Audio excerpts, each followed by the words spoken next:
Can you see my slides? Yes, we do. Okay, so after those two elegant talks from Professor Price and Dr. Mohammed, I'm going to discuss the role of echocardiography and point-of-care ultrasound in general in the hemodynamic monitoring in the field of acute cardiac care. I have nothing to disclose. And the overview of the talk will be to go through the value of point-of-care ultrasound in shock. What is the golden point-of-care ultrasound triad, which includes point-of-care echocardiography, lung ultrasound, and systemic venous assessment by VEXAS score. And I will go through some pearls and pitfalls, adopting a didactic, practical approach all through the presentation, and I will finish by some take-home messages at the end. So we often encounter 4 key questions in cardiac care, point-of-care ultrasound. The first question, which is frequently encountered in our daily practice, is, do we need to give fluids to our patient or not? The second question is, do we need to add or optimize inotropes or think of putting the patient on a sort of mechanical circulatory support, depending on hemodynamics? The third question is, do we need to remove excessive fluids, which is becoming more compelling with increasing evidence of worsening kidney function and increasing length of hospital and ITU stay and increasing mortality in patients with excessive fluid administration? And the final question, which is also important to understand, is if the patient is in a good state and he needs no further intervention, if he's in an optimized situation. So to address these questions, we start with point-of-care echocardiography.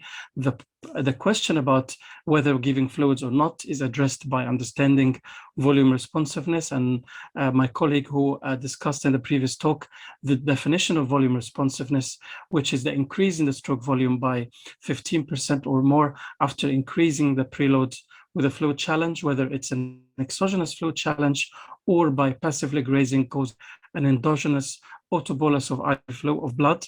The goal is always to optimize tissue oxygenation, and we know that 40 to 70% of patients with shock will respond to volume expansion, but unfortunately, many patients will not respond.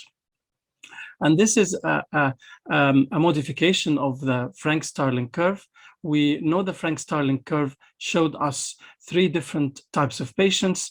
On the blue curve, we have the typical patient who had enough IV fluids to the point that there is no further increase in the volume when augmenting the preload. The patient on the green curve is the patient who is still receiving and accepting more IV fluids. And classically, this is the patient with vasoplegia and sepsis, which can also happen in inflammatory states after cardiopulmonary bypass, where further increase in preload will increase the stroke volume. And the unfortunate patient on the red curve is the patient who will start to show signs of pulmonary congestion and worsening cardiac function on increasing the preload with IV fluids. And as Professor Price mentioned in her talk, that the static parameters of fluid responsiveness, like the central venous pressure and pulmonary artery occlusion pressure, they failed us with a significant percentage of false positive and false negative results, with only about 50% positive predictive value of either parameters to predict fluid responsiveness. They merely tell us the back pressure in the veins, whether on the left side or the right side of the heart, but it doesn't tell me if the patient is requiring or will benefit from fluids or not. Therefore, the validated parameters for assessing volume responsiveness in critically ill patients are the dynamic parameters, which rely on utilizing the heart-lung interactions by assessing the response to fluid challenge, whether exogenous fluid challenge or endogenous fluids in the context of passively graze, and then by point-of-care echo assessing the respiratory variations of aortic blood flow or vena cava collapsibility or distensibility. And this is an example of the use of point-of-care echo as a static parameter, which is variable mainly at the extremes of filling. And on the left side of the screen, on your left-hand side, you see an example of patient with hypovolemia, short axis view, a transgastric transesophageal echo, and you will see that the patient has kissing papillary muscles with reduced end diastolic volume of the left ventricle, and this patient typically has low cardiac output and increased systemic vascular resistance. On the other hand, on your right-hand side, you see another patient, another example patient who came from the operating theater after a long pulmonary bypass. And while you're doing the transesophageal echo, you will notice that the heart is hyperdynamic, but the end diastolic volume of the ventricle is preserved. And this patient is typically in a state of vasoplegia with normal or elevated cardiac output and reduced systemic vascular resistance. And we need to also put in mind the effect of mechanical ventilation on the heart. Positive pressure ventilation typically has significant effects on both the right ventricle and the left ventricle. On the right ventricle, typically reduces the right ventricular preload and increases the right ventricular afterload. And that's why patients after starting positive pressure ventilation typically develop hypotension. And sometimes they can develop catastrophic hemodynamic collapse if they are significantly preload dependent. And on the left side of the heart, positive pressure ventilation also typically leads to increasing LV ejection if the ventricular function is reduced before starting mechanical ventilation. And this happens by increasing the LV preload and reducing the LV afterload. And back to our dynamic parameters, we already talked about the use of the passively grazing or exogenous fluids and assessing the heart-lung interactions. And those are the typical three types of indices that we can use at the bedside in critically ill patient to assess volume responsiveness. The most validated parameter until now is the superior vena cava collapsibility. The inferior vena cava distensibility can also be used, and the stroke volume or aortic velocity variability is another parameter. I will focus on the superior vena cava collapsibility for the sake of time, as it is validated as the most reliable index. You need to acquire the superior vena cava, and typically you need transesophageal echo for that. You can obtain the superior vena cava and the upper esophageal great vessels view, and by obtaining the maximum diameter and minimum diameter of the superior vena cava and putting that in the equation, you will have a 36% threshold as a cutoff value to separate responders from non-responders after giving fluid challenge. And the stroke volume variability is another important parameter that we can use at the bedside when we do point of care echo. And the VTI is the distance the blood travels across the LVOT, and it's the area under the curve, which is a surrogate for the stroke volume. Whether you want to obtain VTI by tracing the LVOT envelope, or you can also utilize the peak velocity of the aortic blood flow as an indicator of fluid responsiveness. And this study, which is almost more than 20 years ago, showed that cutoff value of 12.5% is a reliable threshold to differentiate fluid responders from non-fluid responders. But all these parameters have to be utilized in the presence of very strict criteria. Patient has to be intubated and ventilated. Patient should not have any spontaneous respiratory efforts. Tidal volume, ideally in the literature and in the studies, was about 8 milliliter per kg, which is not the amount of tidal volume that we use currently in the critically ill patients. So this is a limitation for these tools.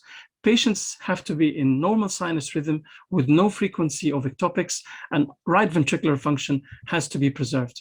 So what is the solution if I have patient with atrial fibrillation, multiple ectopics, spontaneously breathing, or patient with low tidal volume ventilation? The solution is the passively graze, which is the only test validated in those categories of patients. And the idea of the passively graze that you elevate the feet or the end of the bed of the patient, and this has to be done automatically by the bed of the patient, not by lifting the patient feet, to avoid sympathetic overactivation from pain, which can also cause interference with the hemodynamic parameters that you are measuring.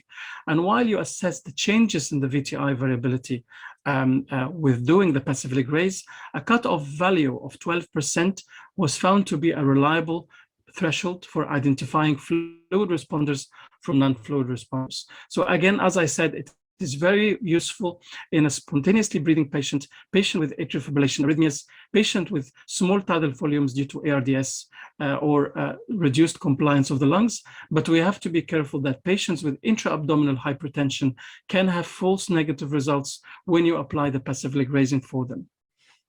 So moving from fluid responsiveness to shock, assessing cardiac output, we know that shock is a generalized form of circulatory failure that leads to inadequate oxygen delivery to the cells. Most types of shock are combined, so you often encounter combinations of cardiogenic and vasoplegic shock in the context of post-operative or after cardiac surgery, or combination of cardiogenic and septic shock due to pneumonia after mechanical ventilation. But shock is not a diagnosis, it is a syndrome, and knowing the reversible cause is very essential and life-saving. And that's why echocardiography is very important here. So we typically, in critically ill patients, rely on stroke volume as the validated parameter for assessing cardiac output. We are not relying on ejection fraction, although it is a classical parameter used by our cardiology colleagues in outpatient setting, but it is not validated in the critically ill patients, and it is not in any of the definitions of shock. For various reasons, it is dependent on loading conditions, it's affected by heart rate, it has limited reproducibility, and it relies on geometric assumptions. And I brought two examples for you here. The first example, and I don't know why the video is not working. Yes, video as well. So the first example is a patient who came to us with cardiogenic shock despite hyperdynamic left ventricle and apparently good ejection fraction. So this patient is in profound shock. Patient has significant mitral regurgitation here, as we can see. And this mitral regurgitation happened due to flail mitral leaflet. So despite hyperdynamic ventricle, the blood is going in the wrong direction. And instead of going antegradely through the aortic valve, it is going retrogradely via the leaking mitral valve. So this patient is in cardiogenic shock despite good ejection fraction. And this is another example of a patient with reduced ejection fraction. And this is familiar to all of us. We see patients with ejection fraction 15, 20% walking in the street and not symptomatic at rest. So those are two examples to show you that ejection fraction is not reliable in the hemodynamic unstable patient and in the critically ill patients. So we utilize stroke volume instead of that. And to assess stroke volume, we need to obtain the velocity time integral of the left ventricular outflow tract by apical 5-chamber view. And the idea is to obtain the distance the blood travels across the LVOT by tracing the LVOT envelope, and also by obtaining the diameter of the LVOT, which will give you the area of the LVOT, and putting both the LVOT area and the LVOT VTI together will bring you the stroke volume, which is a reliable parameter in the critically ill patients. And for the sake of time, you can actually rely on the LVOT VTI as a surrogate for stroke volume. And knowing that the LVOT diameter or area will not change in the same patient, so you can only repeatedly assess the VTI and measure the diameter once and keep it in the patient notes and use the VTI as a follow-up parameter to assess stroke volume. But there are some pitfalls while you assess stroke volume variability. It can be exaggerated by hypovolemia, by larger tidal volumes, and by cardiac tamponade. And put in mind that the VTI itself will be properly obtained if you align the Doppler beam properly with the blood flow. So you have to align your view in the apical 4-chamber view. Otherwise, the VTI will be underestimated. The normal VTI is about 18 centimeter and more, and you need to obtain an average of 5 to 10 beats in patients with atrial fibrillation. But the LVOT VTI itself does not tell you which chamber is limiting cardiac output. So if you have a patient with cardiogenic shock and reduced LVOT VTI, the problem can be from the left ventricle or the right ventricle or both. So it is not specific to the chamber, because we know that right ventricular failure can reduce left ventricular filling and reducing left ventricular stroke volume. So therefore, physiology is very important. And going back to the basics, as the course name says, so the basics here is understanding the cardiac cycle and utilizing the parameter, which is the total isovolumetric time, which is the summation of both the isovolumetric contraction and relaxation times, and those are the wasted times in the cardiac cycle in which the ventricle neither fills nor empties. And the longer these intervals, the worse the cardiac function. And assessing the TIVT on the left ventricle will be a specific parameter to assess left ventricular function, and the same probably applies to the right ventricle.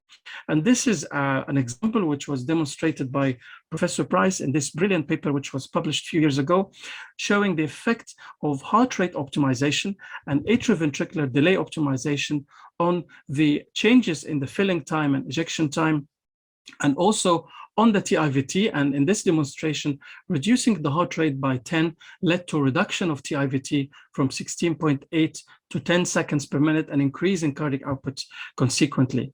And this is an important paper which was published the team at the Brompton Hospital, led by Alison Duncan, looking at the limitation of cardiac output by TIVT during pharmacologic stress testing in patients with dilated cardiomyopathy. And in this patient with dilated cardiomyopathy, TIVT has been found to have a strong inverse relationship with cardiac output during dobutamine stress testing, and it was a major determinant of cardiac output in these patients. And before moving this slide, I would take this opportunity to remember the legendary Professor Derek Gibson, who passed away a couple of weeks ago, and he was one of the fathers of echocardiography in the world.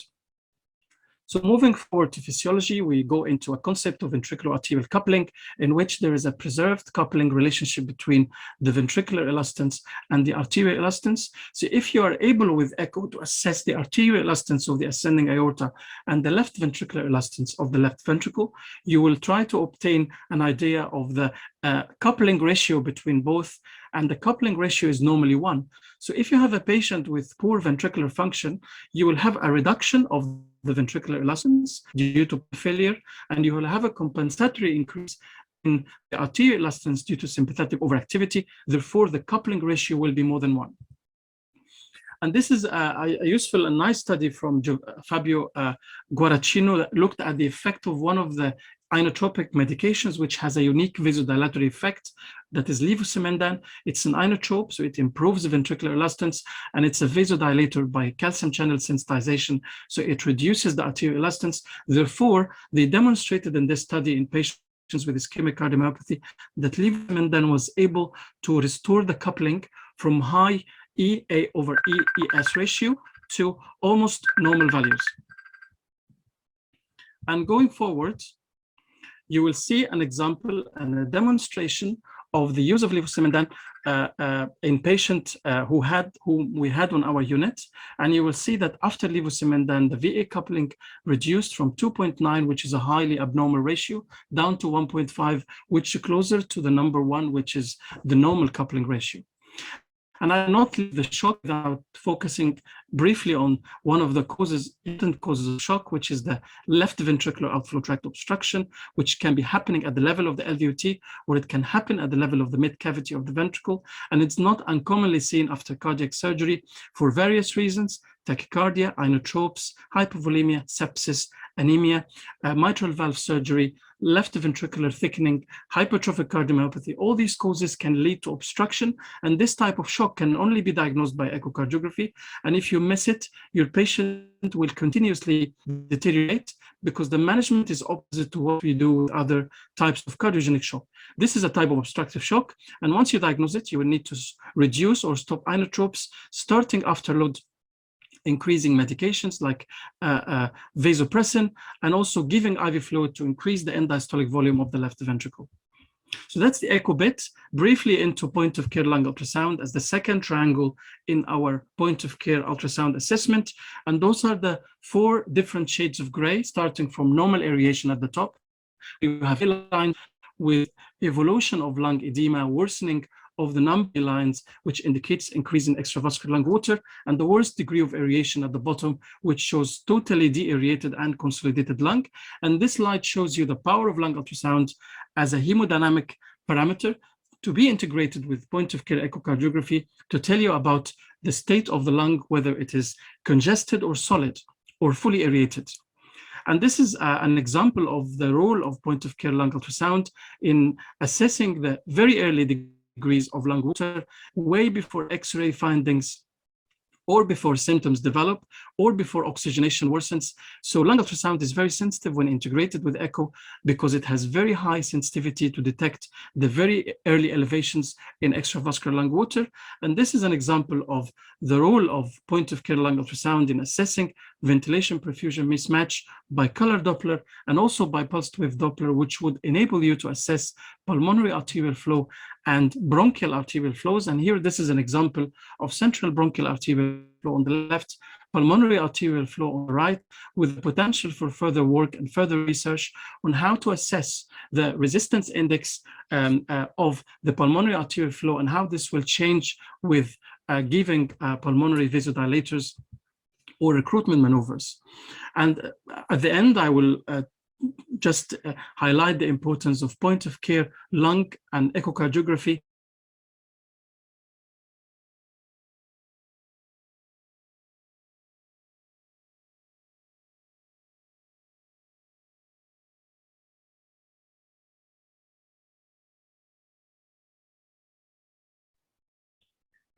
Oh, I think Hatem lost his connection. Vein and portal venous flow, along with inferior vena cava, are very important to give us idea about the state of the systemic veins and how overloaded the patient is. And this is from a recently validated protocol by a team in Montreal published 2 years ago, looking at these parameters and understanding the aggressiveness of systemic fluid states. So we put all these three triangles to we reach the pyramid of point-of-care ultrasound assessment, point-of-care cardiac ultrasound, lung ultrasound, and systemic venous assessment. And never forget the dark side, which is the systemic venous side and the right ventricle. And finally, this is an algorithm which you can utilize at the bedside to try to troubleshoot patients with hypotension and shock with echocardiography that puts together all the parameters that we mentioned, but also focusing on assessing left ventricular filling pressures, which we didn't have time to discuss in this presentation. An integrated approach is very important. And finally, the take-home messages of this presentation are, don't forget the integrated approach. It's not only about cardiac ultrasound. You have to think beyond the scope of the heart, look at the lungs, look at the systemic veins, understand pathophysiology, because this is crucial in properly managing the critically ill patients. Always apply this information carefully within the clinical context. We should never rely blindly on any of the numbers obtained by echocardiography or any of the invasive hemodynamic monitoring data. And finally, I believe that we are moving from an era where protocolized care was being practiced, where one size fits all patients, to a new era of individualizing and protocolizing the care for every single patient, which is the true practice of medicine. And point-of-care echo and ultrasound bring us widely into this individualized, personalized management to improve the quality of care we give to our